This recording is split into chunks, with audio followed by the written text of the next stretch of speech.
सिंध जो वॾो वज़ीर सैयद मुराद अली शाह सखर पहुतो आहे। वॾो वज़ीर पीपी जे ज़िले सदर ऐं अॻूणे एमपीए सैयद जावेद शाह जी रिहाइशगाह पहुतो। सैयद मुराद अली शाह जे पीपी अॻवान सैयद जावेद शाह सां संदसि वालदा जी वफ़ात ते ताज़ियत कई। वॾे वज़ीर सां सीनियर वज़ीर शहर जिले मेमण सैयद नासिर हुसैन शाह ऐं ॿिया बि साणस गॾु हुआ। हिकु भेरो ॿीहर तव्हांखे आगाह कयूं पिया। अहम ख़बर आहे, सिंध जो वॾो वज़ीर सैयद मुराद अली शाह सखर पहुतल आहे। वॾो वज़ीर पीपी जे ज़िले सदर ऐं अॻूणे एमपीए सैयद जावेद शाह जी रिहाइशगाह पहुतो, जिते सैयद मुराद अली शाह पीपी अॻवान सैयद जावेद शाह सां संदसि वालदा जी वफ़ात ते ताज़ियत कई। वॾे वज़ीर सां सीनियर वज़ीर शहर जिले मेमण सैयद नासिर हुसैन शाह ऐं ॿिया बि साणस गॾु हुआ।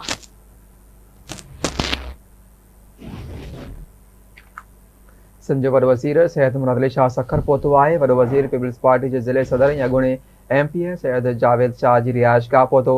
सैयद मुराद अली शाह जी पीपी अॻवान सैयद जावेद शाह सां संदसि वालदा जी वफ़ात ते ताज़ियत। वॾे वज़ीर सां सीनियर वज़ीर शहर जिले मेमण सैयद नासिर हुसैन शाह ऐं ॿिया बि साणस गॾु हुआ।